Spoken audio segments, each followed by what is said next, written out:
जिनकी हिंदी सुन के मैं हैरान रह गया, वास्तव में बता रहा हूं। मुझे बड़ी प्रसन्नता हुई जब मैं अरुणाचल प्रदेश आ रहा था, तो मुझे लगा भाषा की बहुत परेशानी आएगी, पता नहीं हिंदी समझने वाले लोग मिलेंगे कि नहीं मिलेंगे। लेकिन कार्यक्रम का संचालन हमारे साथी जब यहां पे कर रहे थे, स्टेट के स्पोक्स पर्सन, तो मुझे लगा कि बहुत सारे नॉर्थ इंडिया के लोग इनसे हिंदी सुन के शर्म आएगी उनको कि वास्तव में कितनी अच्छी हिंदी बोल रहे हैं। और मैं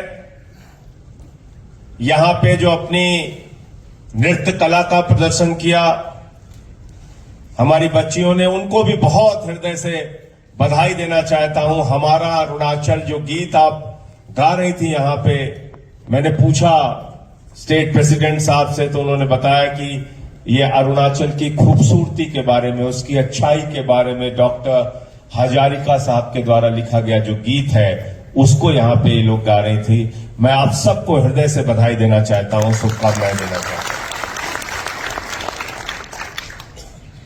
सूर्य का पहला प्रकाश अगर इस प्रदेश के ऊपर पड़ता है, तो ये प्रकाश हमेशा आपको उन्नति की ओर ले जाए, ये प्रकाश हमेशा आपको विकास की ओर ले जाए, ये प्रकाश हमेशा आपको खुशहाली की ओर ले जाए, ये प्रकाश हमेशा आपको शांति, अमन और भाईचारे की ओर ले जाए। ऐसी मेरी प्रभु से कामना है, ईश्वर से कामना है।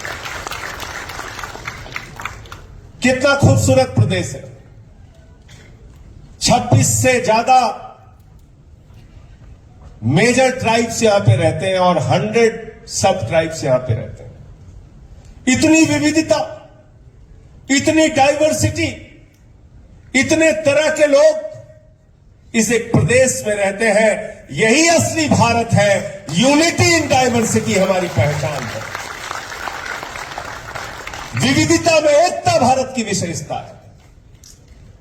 लेकिन दुर्भाग्य से इस देश की सत्ता पर और अरुणाचल प्रदेश की सत्ता पर वो लोग काबिज हो गए हैं जो इस देश के अमन और चैन को बिगाड़ना चाहते हैं, जो बांटो और राज करो की नीति करना चाहते हैं। हम इनको कभी सफल नहीं होने देंगे। हम अमन से रहना चाहते हैं, भाईचारे के साथ रहना चाहते हैं, एकता के साथ रहना चाहते हैं।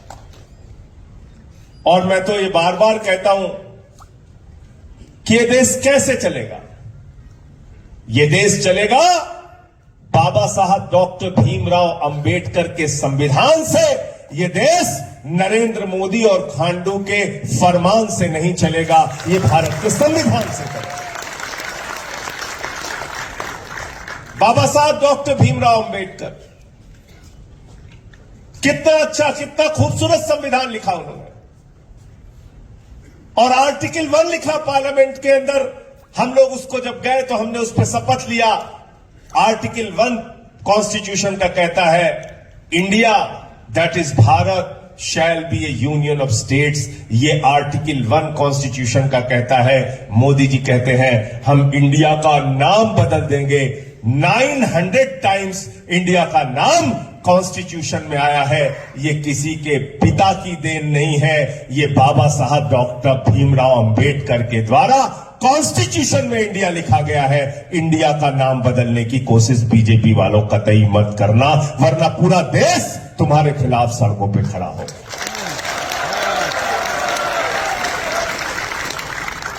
इंडिया के नाम पे अलायंस बन गया तो कह रहे हैं इंडिया का नाम बदल देंगे। कल को भारत के नाम पे अलायंस बन जाएगा, कहेंगे भारत का नाम बदल देंगे। हिंदुस्तान के नाम पे अलायंस बनेगा, कहेंगे हिंदुस्तान का नाम बदल देंगे। अरे इस देश की खूबसूरती को पहचानो। हम इस देश को इंडिया भी कहेंगे, भारत भी कहेंगे, हिंदुस्तान भी कहेंगे, क्योंकि कश्मीर से लेकर कन्याकुमारी तक भारत एक है, इंडिया एक है, हिंदुस्तान एक है। इसको बांटने की कोशिश कभी मत करना। और एक बात और याद रखना कि ये आपको स्टेट के नाम पे, लैंग्वेज के नाम पे, कल्चर के नाम पे बांटना चाहते हैं। और हम अपने कल्चर के हिसाब से, अपने रिलीजन के हिसाब से, अपने स्टेट के हिसाब से, अपनी डाइवर्सिटी के हिसाब से जीना चाहते हैं और मिलकर रहना चाहते हैं। अगर 100 से ज्यादा सब ट्राइब और 26 से ज्यादा ट्राइब्स यहां पर एक साथ मिलकर रह सकते हैं, तो नरेंद्र मोदी जी बताओ, 140 करोड़ लोग, वो चाहे हिंदू हो, वो चाहे मुसलमान हो, वो चाहे सिख हो, वो चाहे ईसाई हो, वो चाहे बौद्ध हो, 140 करोड़ लोग हिंदुस्तान के एक साथ मिलकर क्यों नहीं रह सकते? आओ अरुणाचल प्रदेश के लोगों से ये बात सीखो और पूरे देश में इसको बताओ।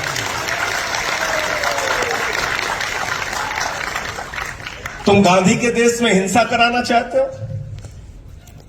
तुम बापू के देश में गोडसे की विचारधारा को फैलाना चाहते हो? तुम इस देश को बांटना चाहते हो?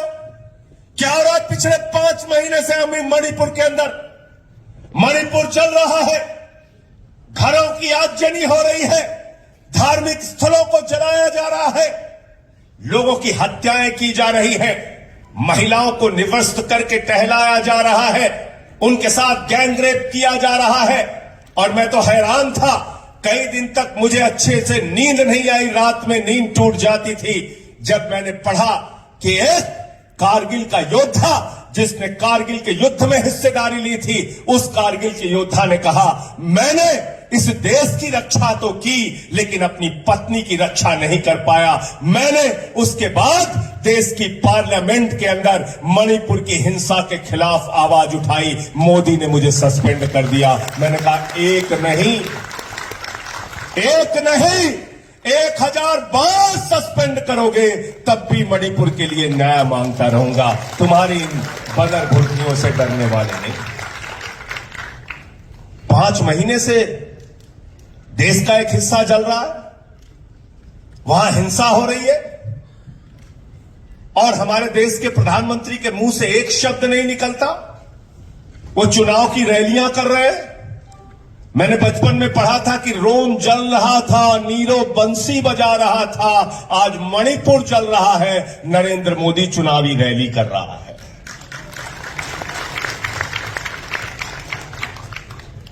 गलत तो नहीं कह रहा हूं?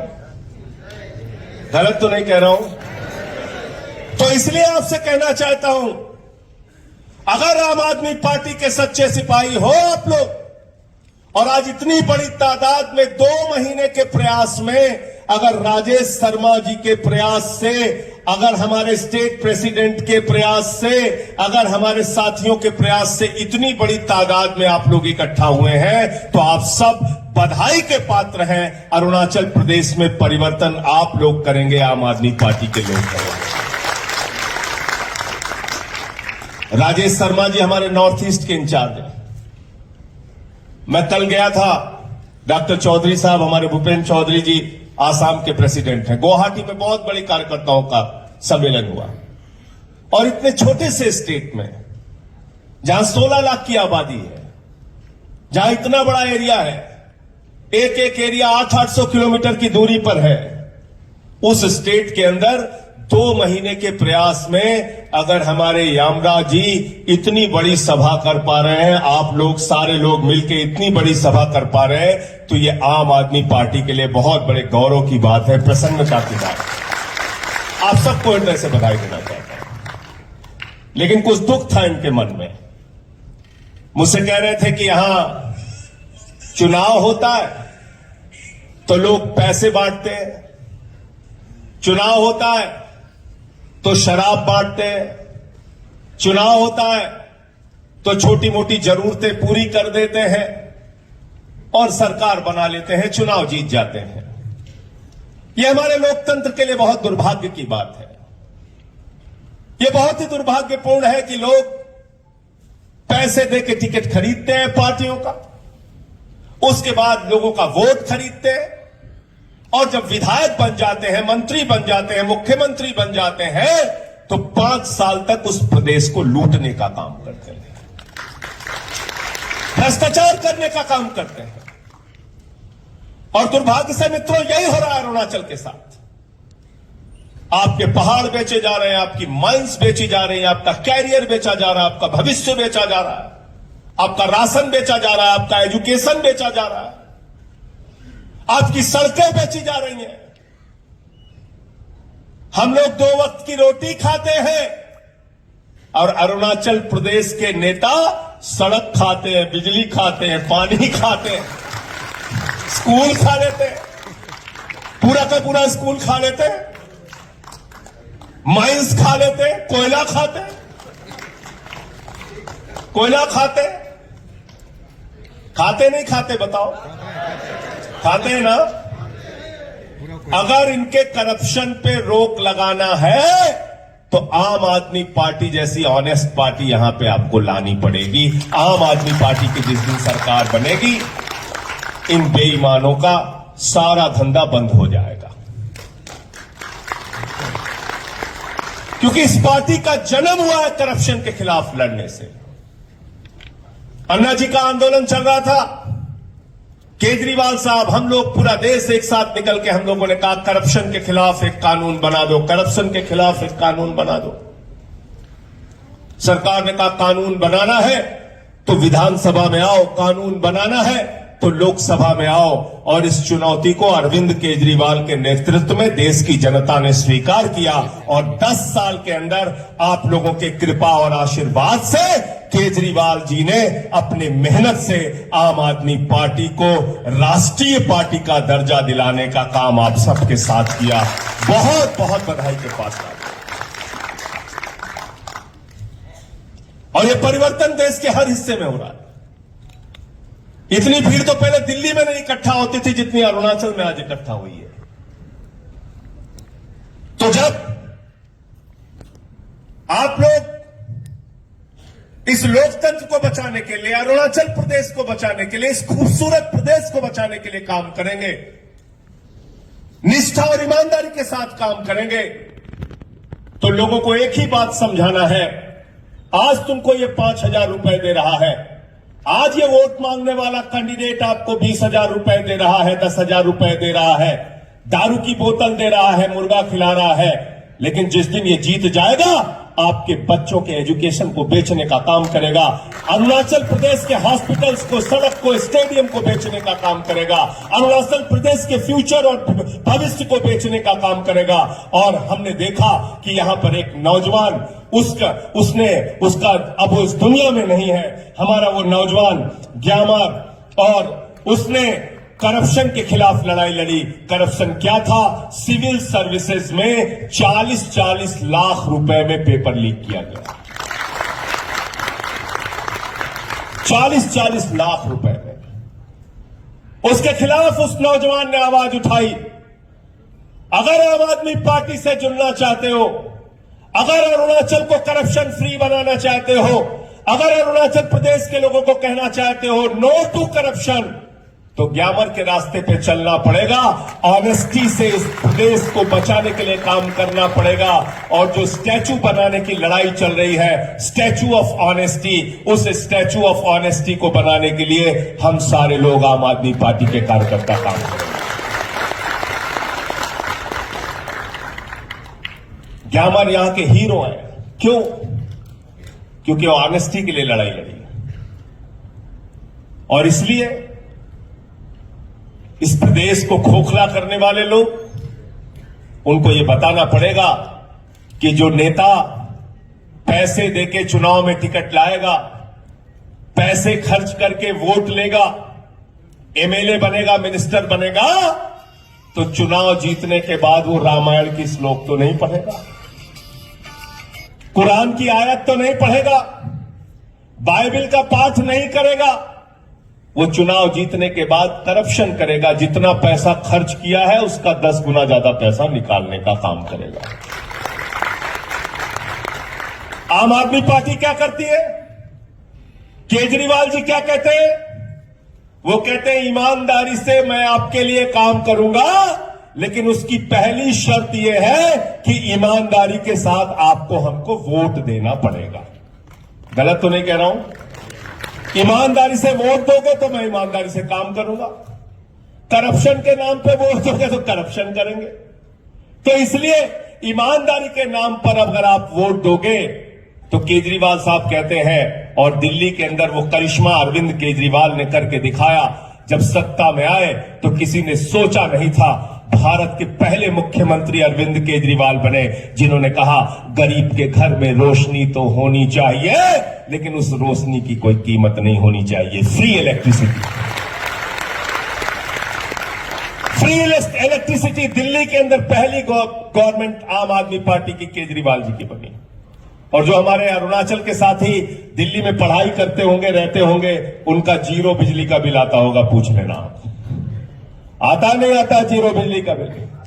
पूछ लेना आप। जो साथी आपके दिल्ली में होंगे उनसे पूछ लेना, जीरो बिजली का बिल आता है। 200 यूनिट तक फ्री, 400 यूनिट तक आधे दाम पे। अरुणाचल प्रदेश जहां पे बिजली जरूरत से ज्यादा पैदा होती है, जिस प्रदेश से दूसरे राज्य को बिजली दी जाती है, जिस प्रदेश से दूसरे देश को बिजली दी जा सकती है, उस प्रदेश में 9 रुपए 50 पैसे यूनिट बिजली मिल रही है। और दिल्ली के अंदर जीरो में बिजली का बिल आता है, फ्री बिजली मिल रही है। ये सिर्फ और सिर्फ करप्शन की वजह से है, करप्शन की वजह से। आम आदमी पार्टी की अरुणाचल में सरकार बनी तो 5,000 रुपए हर महीने आपका बिजली का बिल बचेगा। बचेगा कि नहीं बचेगा बताओ? बचेगा कि नहीं बचेगा? आ जाते हैं एजुकेशन पे। दिल्ली में एजुकेशन फ्री किया केजरीवाल जी ने। जब मुख्यमंत्री बने, मनीष सिसोदिया जी के साथ जाते थे सरकारी स्कूलों को देखने के लिए, मकड़ी के जाले लगे रहते थे। छोटे छोटे बच्चे टाट पट्टी पर बैठ के पढ़ते थे। ये हमारा जितना बच्चा, ये तारा अभी जो आया था, ये हम सबके आंखों का तारा, ये बच्चा, ऐसे बच्चे वहां टाट पट्टी पर बैठ के पढ़ते थे। बच्चियों के लिए टॉयलेट का इंतजाम नहीं था सरकारी स्कूलों में। आज उन्हीं सरकारी स्कूलों में जहां मकड़ी के जाले लगे रहते थे, अरविंद केजरीवाल और मनीष सिसोदिया ने बच्चों की पढ़ाई के लिए एयर कंडीशन कमरे बनाए, एथलीट के ग्राउंड बनाए, हॉकी के ग्राउंड बनाए, स्विमिंग पूल का निर्माण किया और कहा जहां अमीर का बच्चा पढ़ेगा वहां गरीब का बच्चा पढ़ेगा। और आज सरकारी स्कूलों में एडमिशन के लिए पैरवी होती है, होड़ लगी रहती है। अगर घर में आपके 5 बच्चे हैं मान लीजिए, और उनको आप सबसे कम फीस में प्राइवेट स्कूल में पढ़ाना चाहते हैं, तब भी तो 1,000 रुपए की फीस लगती है। कितने की फीस लगती है? 500 की लगती है। प्राइवेट स्कूल में कितने की फीस लगती है महीने की? बताओ। नहीं, फीस पर मंथ बच्चे की फीस कितनी है? अगर केजी में पढ़ता है तो कितनी फीस लगती है उसकी पर मंथ? बताओ आप। 1500 से 2,000। 5 बच्चे हैं, अगर उनको फ्री एजुकेशन अरुणाचल में आम आदमी पार्टी की सरकार देगी तो 10,000 रुपए तो आपका एजुकेशन का बचेगा, हर महीने एजुकेशन का बचेगा। बचेगा कि नहीं बताओ? हमने मोहल्ला क्लिनिक बनाया जहां पे दवाएं फ्री मिलती हैं, इलाज फ्री होता है, अल्ट्रासाउंड फ्री होता है, 200 तरह की जांच फ्री होती है। फरिश्ते स्कीम दिल्ली के अंदर लागू की। और केजरीवाल जी ने कहा रास्ते में कोई एक्सीडेंटल केस मिल जाए तो उसको छोड़ के भागना नहीं, गाड़ी पे बिठाना, हॉस्पिटल में पहुंचाने का भी 2,000 रुपए आपको देंगे। और इलाज में अगर 50 लाख रुपए भी खर्च होता है तो दिल्ली की केजरीवाल सरकार देती है। ये हमारी हेल्थ स्कीम।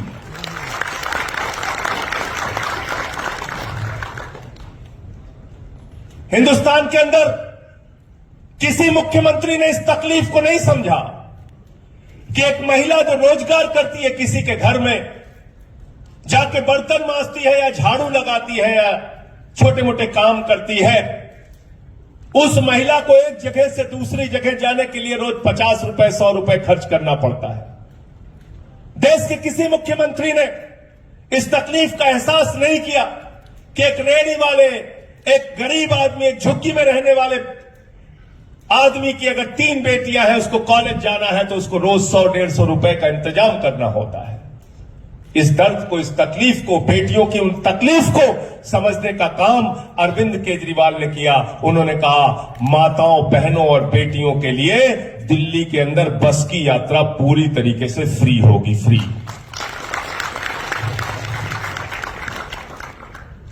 ₹2-3 हजार इसका बसता है। इसके अलावा बुजुर्गों के लिए तीर्थ यात्रा, बिजली फ्री, पानी फ्री, शिक्षा फ्री, माताओं बहनों के लिए बस की यात्रा फ्री, बुजुर्गों के लिए तीर्थ यात्रा फ्री। भाजपा वाले परेशान हो गए, कहते ये तो केजरीवाल सब कुछ free free free free free free free सब दे रहा।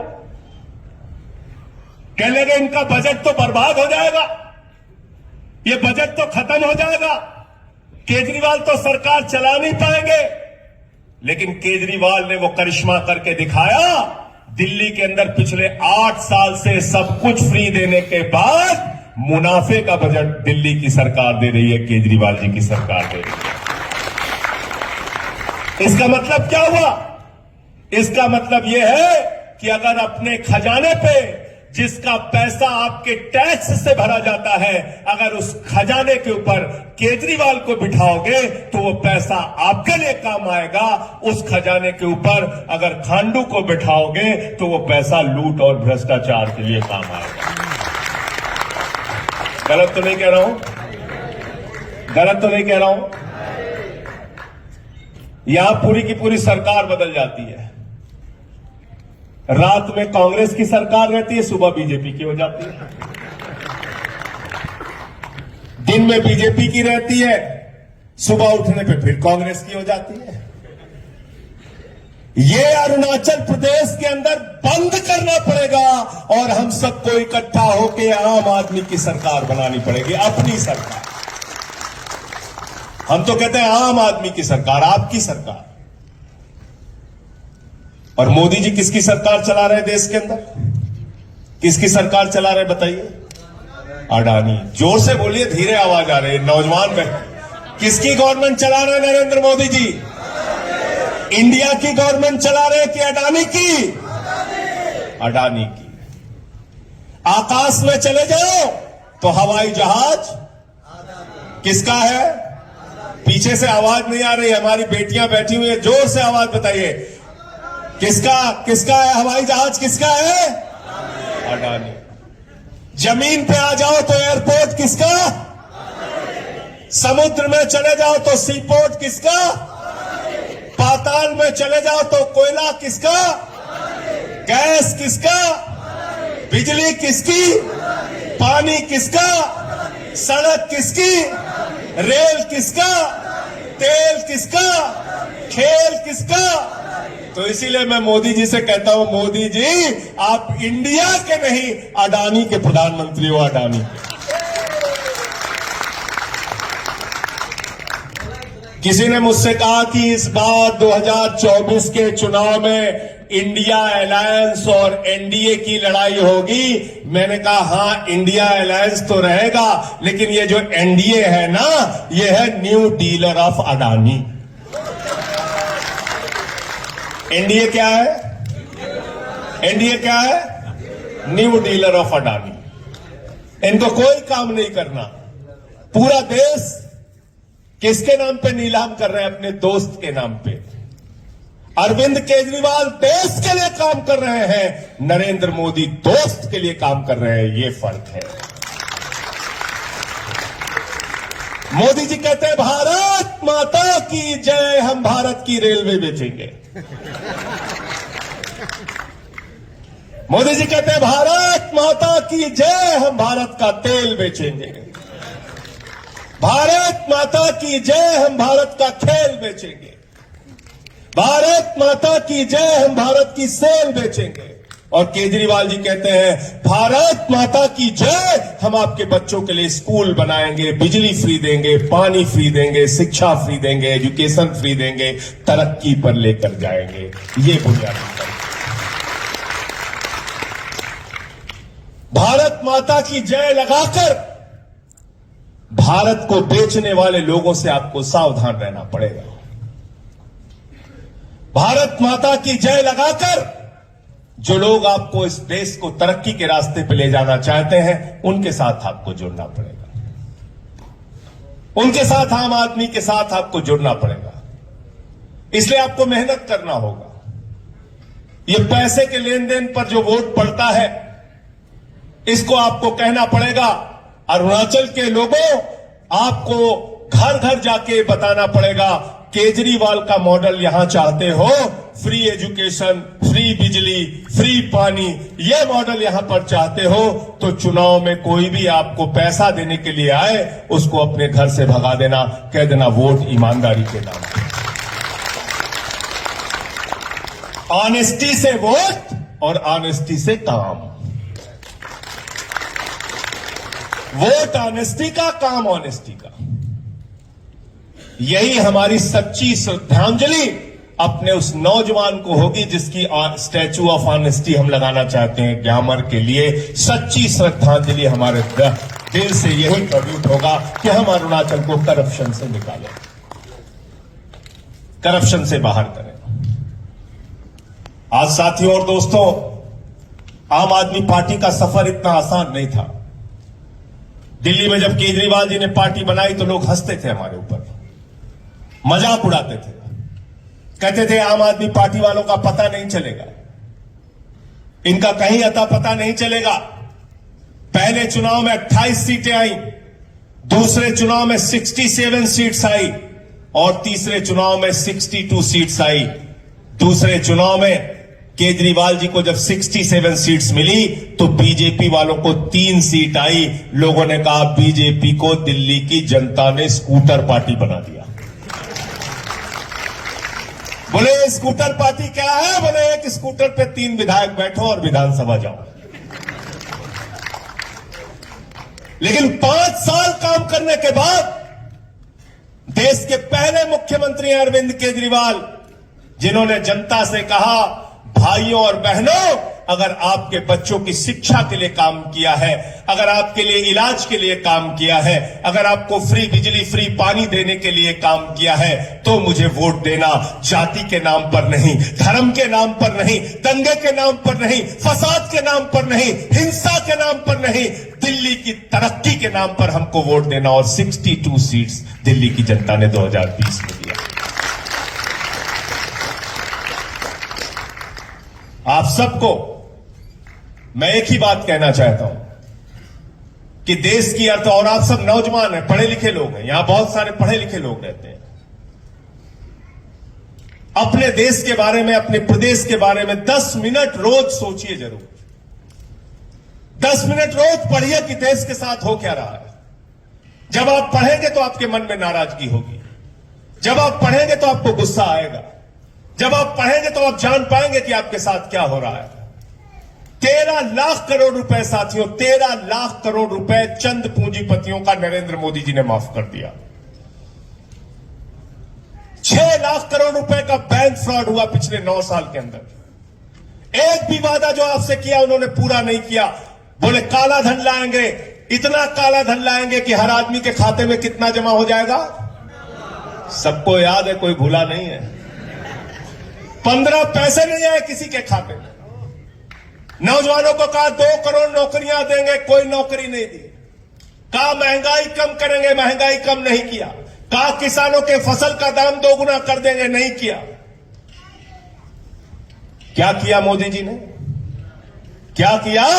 चीन के राष्ट्रपति को झूला झुलाने का काम किया। उसको झूला झुलाते हैं वो हमारी जमीन में घुसपैठ करता है। अरुणाचल प्रदेश के लोगों को मैं इसलिए भी बधाई देना चाहता हूं कि यहां पर रहने वाला एक एक इंसान सच्चा भारतीय है और भारत के साथ खड़ा है, भारत की सीमाओं के साथ खड़ा है। इस क्षेत्र में कोई घुसपैठ करने की कोशिश करता है, सबसे पहले अरुणाचल प्रदेश के नागरिक, यहां के संगठन के लोग आवाज उठाते हैं कि हमें चाइना की घुसपैठ नहीं चाहिए। हम भारत माता की जय लगाने वाले सच्चे भारतीय हैं, भारत के साथ। तो इसलिए जो मौजूदा परिस्थितियां हैं, मैंने आपको बताया, इससे अगर आपको निकलना है, इससे आपको अगर बचना है, तो उसका एक ही फॉर्मूला है, आम आदमी पार्टी के साथ जुड़िए और इस नई राजनीति, इस बदलाव की राजनीति का हिस्सा बनिए। दिल्ली में 3 बार से सरकार बनी, पंजाब में हमारी सरकार आ गई, पंजाब में भी 0 बिजली का बिल आ रहा है। 90% लोगों का 0 बिजली का बिल। तो हमारा तो नारा है इंसान का इंसान से हो भाईचारा, यही पैगाम हमारा। केजरीवाल जी यही बात कहते हैं। हम हिंदू मुसलमान की राजनीति नहीं करना चाहते, हम इस देश को बांटने की राजनीति नहीं करना चाहते। ये लोग मंदिर के नाम पे, मस्जिद के नाम पे झगड़े कराने का काम करते हैं। कभी, और मैं तो इस पार्टी का नाम ही बदल चुका हूं। पहले हिंदू को मुसलमान से झगड़ा कराओ राजेश जी, हिंदू मुसलमान में झगड़ा कराओ, फिर हिंदू का सिख से झगड़ा कराओ, फिर हिंदू का ईसाई से झगड़ा कराओ, फिर हिंदू का हिंदू से झगड़ा कराओ, जाट का गैर जाट से झगड़ा कराओ, मराठा का गैर मराठा से झगड़ा कराओ, किसान का पुलिस के जवान से झगड़ा कराओ, पहलवान का पुलिस के जवान से झगड़ा कराओ। तो मैंने भारतीय जनता पार्टी का नाम बदल के भारतीय झगड़ा पार्टी रख दिया। झगड़ा कराने वालों की पार्टी है। गलती से आपके राज्य में आ गई है, अरुणाचल प्रदेश में। इस बार 24 में इन लोगों को विदा कर देना। यहां से कर दोगे कि नहीं, बताओ? करोगे कि नहीं करोगे? इनकी नफरत की राजनीति को खत्म करोगे कि नहीं करोगे? इनके दंगे फसाद की राजनीति को खत्म करोगे कि नहीं करोगे? इनके जो देश और समाज को बांटने की राजनीति है उसको खत्म करोगे कि नहीं करोगे? करना है, आपको करना है। और कौन सी पार्टी को लाना है? स्कूल, अस्पताल, बिजली, पानी की सुविधाएं देने वाली पार्टी आम आदमी पार्टी को, केजरीवाल जी को लाना है। और क्यों ये बात मैं कह रहा हूं? मोदी जी हमारे यहां गए उत्तर प्रदेश में, एक सभा कर रहे थे। सुनिएगा, आपको अफसोस होगा कि देश का प्रधानमंत्री कैसा सोचता है। उस सभा में प्रधानमंत्री जी ने कहा, भाइयों और बहनों, अगर गांव गांव में कब्रिस्तान है तो शमशान होना चाहिए कि नहीं होना चाहिए? बताइए आप। अरविंद केजरीवाल कहते हैं, भाइयों और बहनों, गांव गांव में स्कूल होना चाहिए कि नहीं, मोहल्ला क्लिनिक होना चाहिए कि नहीं, सड़कें होनी चाहिए कि नहीं, बिजली होना चाहिए कि नहीं, पीने का साफ पानी होना चाहिए कि नहीं? नरेंद्र मोदी जी कहते हैं, गांव गांव में शमशान होना चाहिए कि नहीं होना चाहिए? बताओ, शमशान बनाने वाली पार्टी आपका भला कर सकती है क्या? कर सकती है क्या? कर सकती है क्या? तो ये शमशान बनाने वाली पार्टी को इस बार अरुणाचल प्रदेश से निकाल के बाहर करना है और आम आदमी का राज यहां पे स्थापित करना है। बहुत बहुत शुक्रिया, बहुत बहुत धन्यवाद। दिल की गहराइयों से आप सबका बहुत बहुत आभार कि आपने इतने अच्छे ढंग से मेरी बातों को सुना, और मेरी बातों में कुछ भी आपको अच्छा लगा हो तो इस बात को अरुणाचल के गली, मोहल्ले और गांवों तक पहुंचाइएगा। इंकलाब जिंदाबाद, आम आदमी जिंदाबाद। बहुत बहुत असर करेगा अरुणाचल जितने आज यहाँ सुन रहे हैं, और आज कमती तादाद होगा लेकिन हजारों करोड़ों में लोग सुना जाएगा आपके इस भाषण को। बहुत बहुत धन्यवाद महाशय। इस समय हम लोग अग्रसर करते हुए, इस समय हम लोग आज का इस कार्यक्रम का अंतिम पड़ाव है।